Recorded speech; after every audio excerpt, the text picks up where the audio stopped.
I want you to think back to the last day of work. Think about what you did that day, starting with your morning routine. Now, crazy guess here, the first thing you probably did was probably wake up, then do your morning routine and go to work. You probably worked anywhere from 6 to 12 hours that day, then headed home or went to another job or activity. After all that craziness, were you able to do any kind of physical activity?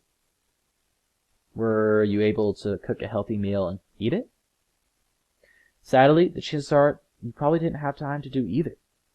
Hello, my name is Everett Robinson, and today we're going to be looking at why companies in the United States should promote healthier habits for their employees. I joined the workforce my junior year of high school and noticed that my general health was decreasing.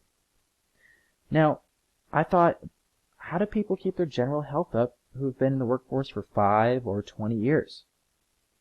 What I learned is that the workforce does not generally have a good, healthy lifestyle.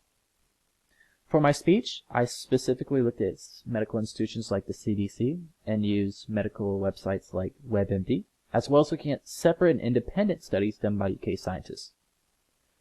Today specifically, we're going to be looking at the #1 cause of death in the United States. Then we're going to look at how to reduce the risk of it. Then we're going to look at the consequences if we implement them or we don't implement those fixes. Now we're going to look at why companies in the United States should promote better health and habits for their employees. So when I first started researching this topic, I was surprised to find out what the leading cause of death was in the United States. I was attributing it to something like cancer or now COVID or maybe accidental death.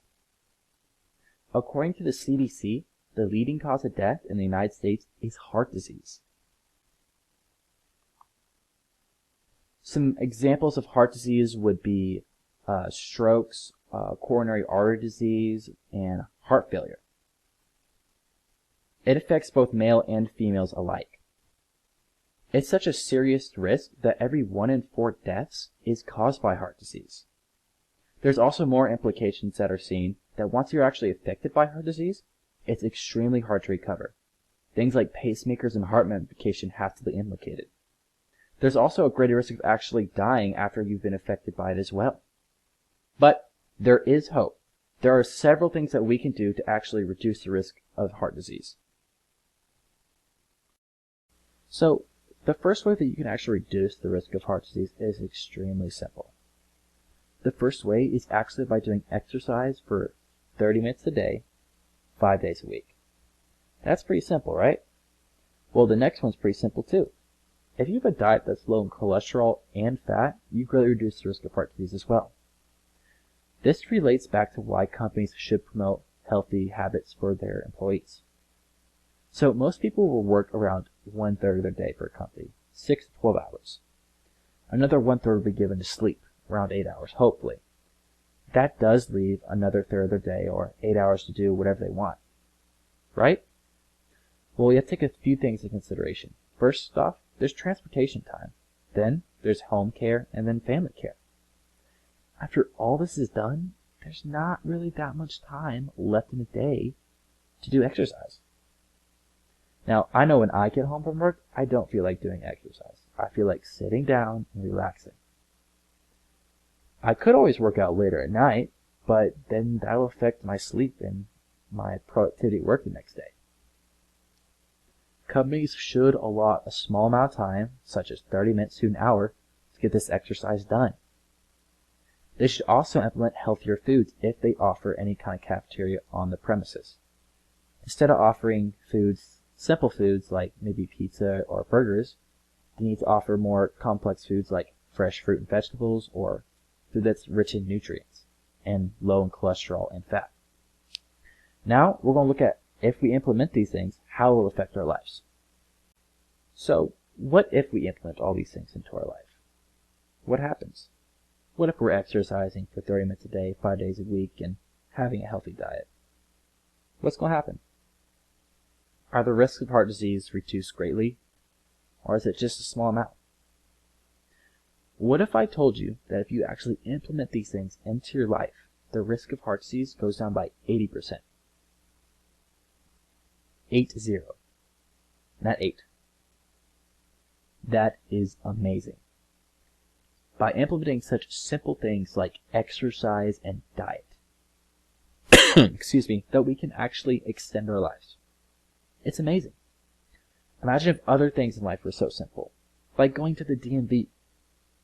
We wouldn't have to go into the office for 6 hours just to be told we don't have all the paperwork. Or we wouldn't have to be on the phone for 4 hours just to be told, oh yeah, we actually don't need that anymore. It'd be amazing.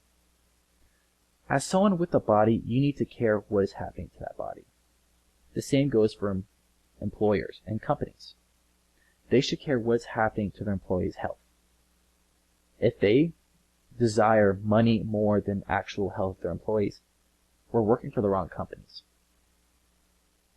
Now, there is a downside to this proposition.